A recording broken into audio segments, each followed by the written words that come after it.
마감 카운트다운으로 이어가겠습니다. 자, 이슈 분석 들어갑니다. 오늘은 KB증권 프라임센터 김권진 부장과 함께하는 날입니다. 부장님 어서 오세요. 네, 안녕하세요. 네. 자, 오늘 시장 반등이 나오고 있는데 이 반등을 어떻게 이해를 하면 좋을 것인가에 대한 이슈를 첫 번째 이슈로 담아 보았습니다. 자, 시작을 해볼게요. 2달 동안 하지만 막 습힙니다. 어제 오늘 올랐고 물론 일주일 사이 많이 오르긴 했는데요. 여전히 제 위치로 가려면 아직도 한참 남은 시장입니다. 이거 어떻게 봐야 될지 한번 들여다보도록 하겠습니다. 코스피 흐름 한번 추적 들어갈까요? 2021년도 12월 불과 넉 달 전쯤만 하더라도 코스피가 3,000대 위에서 이렇게 놀고 있었는데요. 지금은 어떤가요? 2,500선 때까지 내려가기도 했었고요.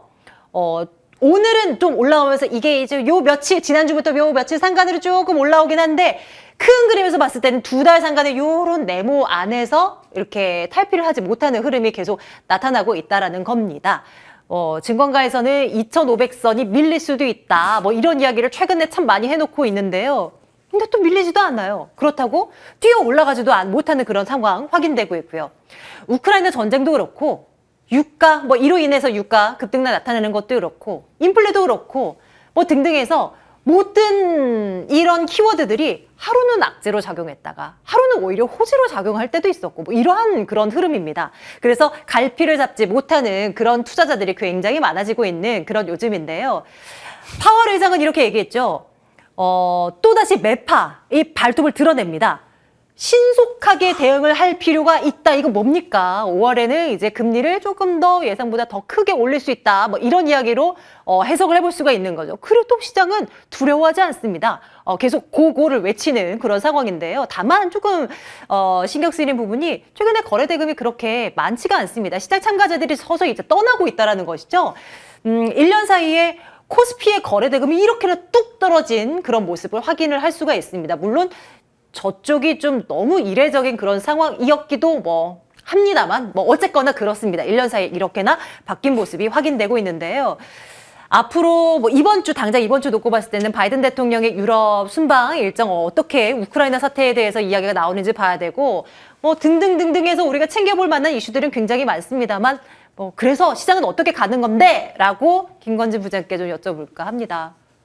어디로 갈까요, 시장은? 아직은 박스다라는 거 네. 얘기를 해드리겠습니다. 그러면 지금 어느 정도 상단까지 올라왔다고 봐야 되는 거예요? 위로는 지금 현재 한 80포인트 정도 남지 않았을까라는 생각을 합니다. 지금 2,732니까 그럼 70포인트 정도라고 여러분들께 이야기를 해드려야 될 것 같네요. 지금 현재 아래는 촘촘하게 한 2,600선입니다. 이 선이 참 중요한 라인이다라고 얘기를 많이 해드리고 있는데 이때가 언제입니까? 바로 1월의 저점이었습니다. 즉 그 저점이 통상적으로 경험적으로 한 3개월 정도 지켜주면 다시 우상향 쪽으로 틀 수가 있다. 여기가 1월 달에 이 저점이 깨져버렸다면 상승 추세에서 이제 완전히 벗어나서 하락 추세로 넘어가는 거 아니야? 라는 이런 고민을 해야 됐었습니다. 하지만 지금은 조금 달라지고 있다는 겁니다. 오늘 오전 여러분들 미국 시장의 이런 흐름 보셨었죠? 미국이 끝나고 나서 오늘 아침 새벽에 제가 좀 보니까 어떤 느낌이 들었냐면 우리가 계속해서 알고 있던 악재들 있죠? 전쟁에 대한 악재 그리고 금리에 대한 악재 너무나 많이 들었어. 여러분들 이제 어때요? 이거 다 알고 있어. 다 알아. 모르는 사람이 없어. 그렇게 돼 있으면 맞아요. 주가에는 이미 이것에 대한 것은 다 대부분 반영이 됐다. 아무리 파월이 합니다. 매야 매. 알았어. 그래서 어떻게 할 건데 네가 이거 다 어느 정도 알고 있는 이슈이다라는 거 이야기를 해드리면 이제는 좀 달라지는 모습입니다. 뉴욕 증시에서 어떤 느낌이 나왔냐면 그래도 성장주들 움직일 거야. 이제 어떻게 보면 실적에 대한 것을 조금 더 고민하기 시작했다라는 겁니다. 그런데 실제로 까보니까 실적 괜찮은 것 같은데? 라는 분위기가 형성이 되면서 성장주들이 어젯밤에 있었던 뉴욕 증시가 괜찮았었습니다. 뭐지?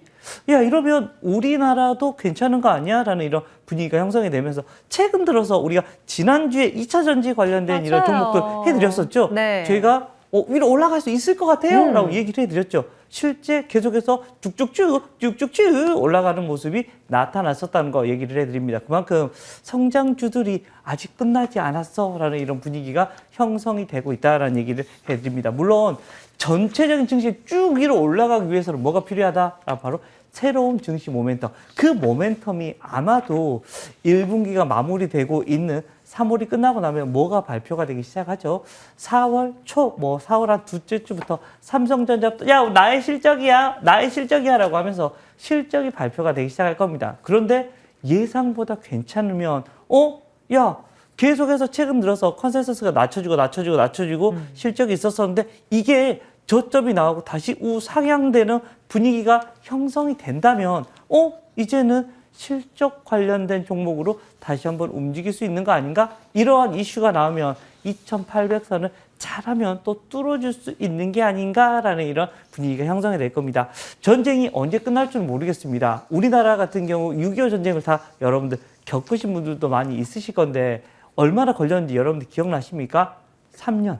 물론 이렇게까지는 안 걸리겠지. 현대화가 되고 사실 우크라이나하고 러시아가 한 5일 안에 끝낼 거다라고 생각을 하고 들어갔는데 지금 거의 한 달 가까이 가고 있는 거다라는 거.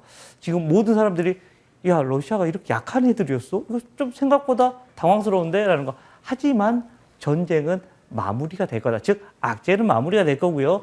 또 금리 인상이 된다는 말은 무슨 말이냐면 물론 인플레이션이 막 올라오고 우리가 경기가 좋지 않은데 막 올라오면 이건 문제가 돼. 하지만 경기가 좋아지면서 위로 올라오는 것은 금리를 올리는 것은 오히려 좋아진다는 이런 신호를 계속해서 내뿜어 주는 것이다라는 생각을 하시면 될 것 같습니다. 즉 조금 시각을 엇갈려서 그동안엔 악재에 민감했던 시장이 이제는 좀 호재에 민감했던 시장으로 잘하면 돌아설 수도 있을 것 같다. 아직은 큰 박스권이지만 실적에 대한 이런 이슈가 나오고 이런 이렇게 악재에 둔감해지고 호재에 좀 민감하게 반응해지는 시장이 조금씩 오고 있다는 것은 여러분들이 깨달으셔야 될 이런 시점인 것 같다라는 얘기 드리겠습니다. 이런 분위기 속에서 딱 하나만 이제 러시아 종전 선언 뭐 이런 거 좀 나오면 얼마나 좋겠어요. 빠바바밤빰 하면서 그러니까요. 이제 다시 우크라이나의 이야기에 따르면 이제 러시아의 탄약이 3일치밖에 안 남았다는 거. 3일밖에 안 남았다. 네, 그런 이슈가 외신을 통해서 네, 간밤에 또 전해지기도 했었거든요. 네. 이번 한 주 또 좋은 얘기가 들릴 수 있었으면 참 좋겠습니다. 계속 보겠습니다. 그러면 우리는 앞서서도 계속 말씀을 이제 해주셨는데 성장주에 대한 이야기로 넘어가 볼까 합니다. 뭘 살까에 대한 고민을 좀 해보겠습니다. 그 답을 원유에서 좀 찾을 수 있을까 하는 한 증권사 보고서가 있어서요. 한번 들여다볼까 합니다. 한국투자증권에서 이런 리포트를 냈더라고요. 이란에 쏠린 시선, 원유를 찾아서 이라는 리포트였는데요. 지금 러시아 원유에 대한 어떤 수급이 원활치 않아서 국제유가가 너무나 많이 뛴 상태잖아요. 이런 부분들을 진정시키려면 답은 이란 핵 합의에 달려 있다라는 내용을 담고 있었습니다. 계속 볼게요. WTI 가격은 많이 오른 거 여러분들 알고 계시죠? 미국만 하더라도 휘발유 값을 보면서 내 생애 처음 보는 기름값이다라고 하는 그런 미국인들이 굉장히 많다라고 하는데요. 지금도 그런 높은 수준에서 계속 유지가 되고 있는 그런 상황입니다. 러시아의 원유 생산량은 정말 이거를 막아버리면 전 세계 이제 국제유가가 이렇게 튈 만큼의 생산을 했던 그런 나라인 상황이죠. 앞서서 미국 휘발유값 이야기를 좀 해드렸는데요. 한번 보시죠. 갤런당 4달러를 넘어섰습니다. 이러면서 역대 최고치를 기록하고 있는 상황. 미국 입장에서는, 바이든 대통령 입장에서는 그렇죠. 지금 가뜩이나 지지율이 저조한 그런 상황인데 이런 것도 하나 못 잡는다면 지지율이 더 떨어질 것이 뻔하니 어떻게 해서든지 이거를 해결책을 찾으려고 안간힘을 쓰고 있습니다. 그래서 이제 커넥 카드가 이란 핵 협상 이 합의를 주고 이제 풀어내는 그런 것인데요. 일단 여론은 조금 지지한다, 찬성한다, 빨리 이란도 원유 받아내자, 이런 이야기로 좀 목소리가 모아지고 있는 듯해요.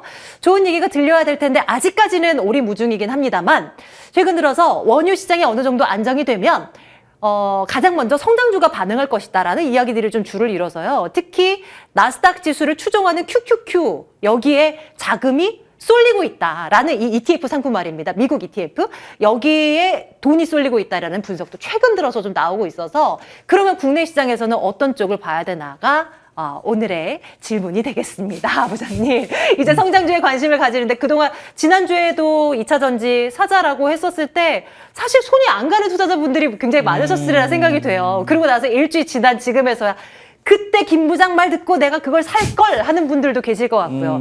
지금 현재 시점에서는 뭘 사면 괜찮겠습니까? 뭐 2차 전지 여전히 대상이에요? 네, 2차 전지는 우선적으로 계속해서 여러분들 픽으로 가져가셔야 되는 이런 종목 중에 하나이다라는 얘기를 해드릴 수 있을 것 같습니다. 그만큼 2차 전지는 우리가 가야 되는 이슈입니다. 언제까지 여러분들이 보셔야 되냐면 여러분들 눈에 보셨을 때 파란색 번호판이 절반 거의 이상이 대부분일 오면 그렇게 되면 이제는 어느 정도 왔구나라는 생각을 하셔야 되고요. 그 전에는 계속해서 2차 전지 관련된 종목들을 계속해서 가져가셔야 됩니다. 사실은 LG 에너지 솔루션이 들어오면서 수급이 이것저것으로 많이 꼬여버렸었습니다. 맞아요. 이러한 모습이 나오면서 전체적인 시장을 좀 끌어내리는 모습이 나오는데 최근 들어서 좀 달라져요. LG 에너지 솔루션 외국인들 비중을 보면 와 이렇게 작아? 우리나라 시가총액 2위, 3위를 하고 있는데 이렇게 작나라는 이런 생각을 할 정도로 야 외국인들 너무 작다. 이렇게 되면 한번 외국인들이라면 쏠림 현상이 다시 한번 나타날 수 있지 않을까라는 생각을 하시면 될 것 같고요. 자 유가가 잡혔다라고 하면 그 다음으로 여러분들이 생각해야 되는 게 화학 관련된 종목들도 여러분들이 생각하셔야 되고 가장 좋은 경우는 결국은 반도체 라인들입니다. 우리가 반도체 사이클이 어떻게 갈 거라고 우리가 예상을 했었죠. 야, 좀 작게 갈 거야 라는 이런 이야기가 많이 나타났었다 이번에. 그런데 실제로 짧아지는 것 같다라는 이야기가 나옵니다. 원래는 사이클이 길어요. 야 올라갔다 내려갔다가 상당히 길게 가는데 하락 사이클이 작년 이런 하반기 정도부터 시작된다라는 이런 얘기가 나오면서 삼성전자, SK하이닉스가 많이 힘들었었습니다. 물론 삼성전자 지금도 7만 원대 겨우 버티려 말랑 이렇게 하고 있는 상황이다.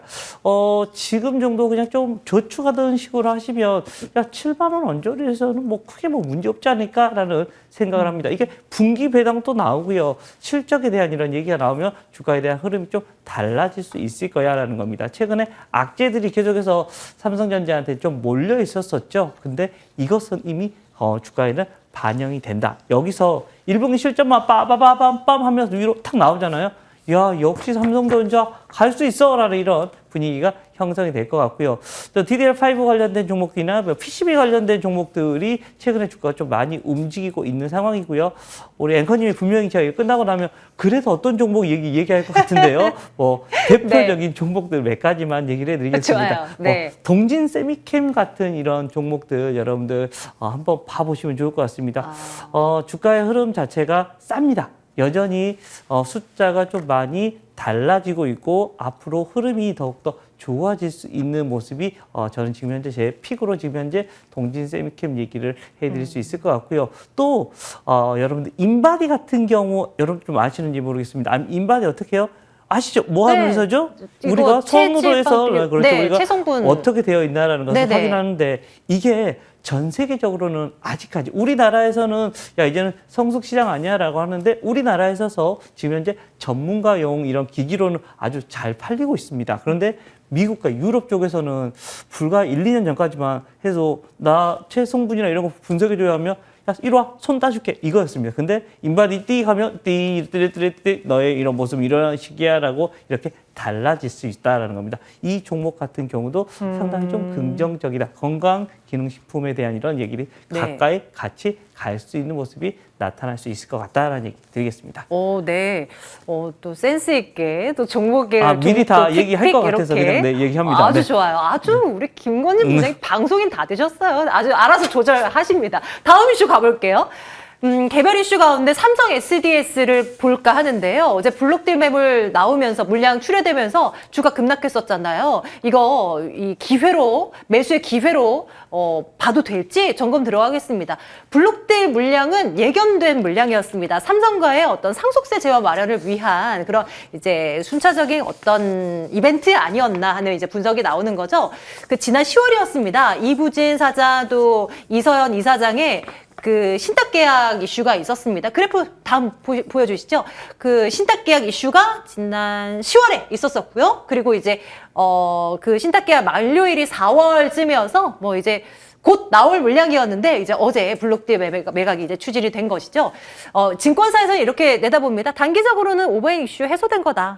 그리고 실적 괜찮고 그리고 과도하게 주가가 떨어졌다면 이건 저점 매수의 기회인 거고 이렇게 판단한다고 이야기를 합니다. 다만 앞으로도 상속 재원을 마련하기 위한 어떤 작업들은 계속 진행이 되겠죠. 이런 부분들은 부담 요인으로 작용할 수밖에 없다. 이런 이야기로 마무리를 짓는 리포트가 있었는데요. 부장님, 삼성 SDS 놓고 봤을 때 투자 의견은 어떤 생각을 갖고 저는 계세요? 우선 좀 좋다라는 먼저 얘기를 해드리겠습니다. 이렇게 푹푹 내려와 줄 때는 네. 어떤 회사에 무슨 문제가 있는지를 먼저 확인하시고 문제 없어. 그것이 아니라면? 단지 수급이었다라는 겁니다. 그것도 누구나 알고 있었던. 어제 셀트리온 같은 경우는 테마섹에서 갑자기 매도가 나와서 훅 밑으로 내려오면서 야 이거 뭐지? 라는 이런 분위기였는데 SDS는 이미 예정되어 있고 언제 안에는 무조건 블록들이 나올 거야 라는 걸 알고 있었던 내용이었다. 어떻게 보면 기회가 아니었나라는 이런 생각이 저도 실제로 하고 있었었다라는 그래요? 겁니다. 그만큼 네. SDS 같은 경우는 우리가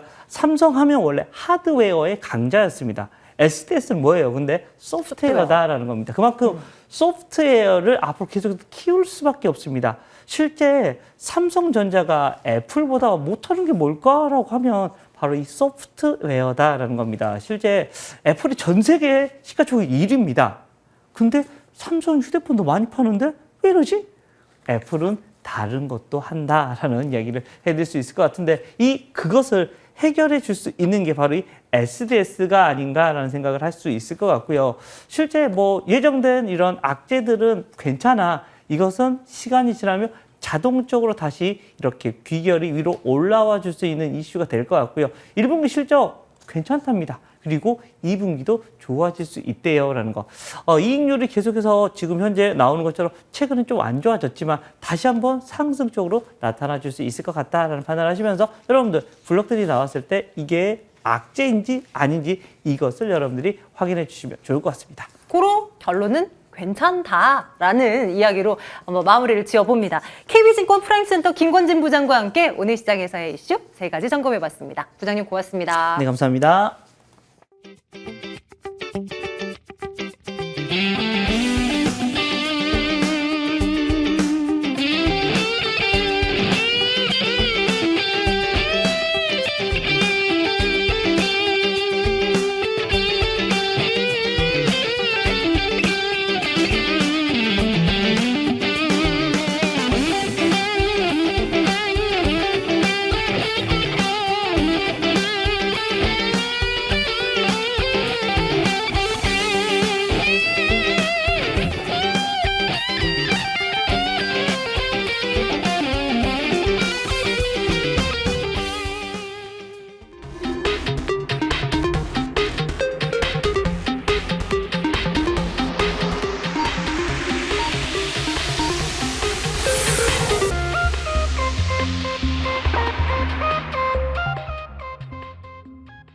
네, 오늘의 마감 시황 살펴보겠습니다. 전일 미국 증시의 훈풍의 영향을 받아서 우리 증시도 양시장 플러스권에서 마무리했습니다. 장 중반에는 상승폭을 조금 줄여나가기도 했었는데 현재는 다시 한번 상승 탄력 강화시켜주면서 올라왔고요. 코스피는 2730선에서 마무리하고 있고 코스닥은 0.6% 상승한 930선에 안착하면서 마무리했습니다. 수급 현황도 살펴보시죠. 오늘 코스피에서는 기관의 강한 흐름이 보였습니다. 기관이 강하게 매수를 해줬는데요. 특히 오늘 금융투자 쪽에서 강하게 매수를 해줬습니다. IT와 금융주를 중심으로 물량 사들이는 것 확인됐습니다. 코스닥 수급 현황도 살펴보시죠. 코스닥에서는 기관과 외국인이 쌍끌이 매수를 해주는 모습이었습니다. 장중 세 주체가 매수를 해주는 모습이 포착되기도 했는데 현재는 개인은 820억 원 가까이 매도 우위로 마감하고 있고요. 시가총액 상위 종목도 한번 살펴볼까요? 오늘 삼성전자 강보합권 수준에서 마무리하고 있고요. LG에너지솔루션 시총 2위를 굳히는 모습이었습니다. 오늘 2차 전지주들이 전반적으로 잘 가는 모습이었는데 원자재에 대한 수급 안정화와 또 이에 더불어서 전기차주들이 전일 미국에서 급등을 했습니다. 이 영향으로 상승하는 모습이었고요. LG에너지솔루션 오늘 40만 원대 올라오면서 마무리했습니다. 네이버는 1.7% 이상 상승하면서 마무리했고요. 다음 판 보시면 오늘 2차 전지 관련주들 LG화학과 삼성 SDI 마찬가지로 3에서 2%가량의 상승 보여주면서 마쳤습니다. 이어서 코스닥 시총상위 종목들도 살펴볼까요? 세트리온 헬스케어 홀로 파란불 켜면서 마무리했고요. 2차 전지 관련주들 에코프로비엠과 펄어비스, 특히 에코프로비엠은 8% 가까운 상승세 보여주면서 마무리했습니다. LNF가 3% 가까운 상승 보였고요. 펄어비스 1% 상승세 보이면서 오늘 10만 원대에서 마무리했습니다. 특히 오늘 카카오게임즈가 1분기 오딘 내 안정화로 인해서 무난한 실적이 전망되고 또 게다가 블록체인 사업의 구체적인 전략까지 내놓으면서 성장에 대한 기대감 안아가면서 장중 상승세 보여줬습니다. 특징주도 한번 살펴보겠습니다. 오늘 철강주가 잘 가는 모습이었는데요. 유럽 최대 철강공업이 러시아에 의해서 피해를 입었죠. 이 소식에 반사이익을 받을 수 있다라는 기대감 생기면서 오늘 현대제철은 6% 가까운 상승세 보이면서 마감했고요. 동국제강도 5% 가깝게 상승폭 보여주면서 마감했습니다. 또 이어서 은행주들도 잘 가는 모습이었는데 파월 의장이 빅스텝에 대한 언급을 하기도 했었죠. 이에 대한 수혜를 받을 수 있겠다라는 의견도 있었고 또 동시에 신정부의 전세대출 완화 기조가 나오면서 오늘 강세를 보였습니다. KB금융은 4% 넘는 상승세 보이면서 6만 1,000원대에서 마무리했고요. 카카오뱅크도 오늘 강세였습니다. 이어서 오늘 알랩 정말 잘 가는 모습이었습니다. 안철수가 국무총리가 될 거다라는 후보설이 돌면서 5거래 연속해서 상승해주는 모습인데 오늘 2일 연속으로 52주 신고가를 경신하면서 마무리했습니다. 현재 4만 원대에서 종가 형성했습니다. 지금까지 마감 시황 살펴봤습니다.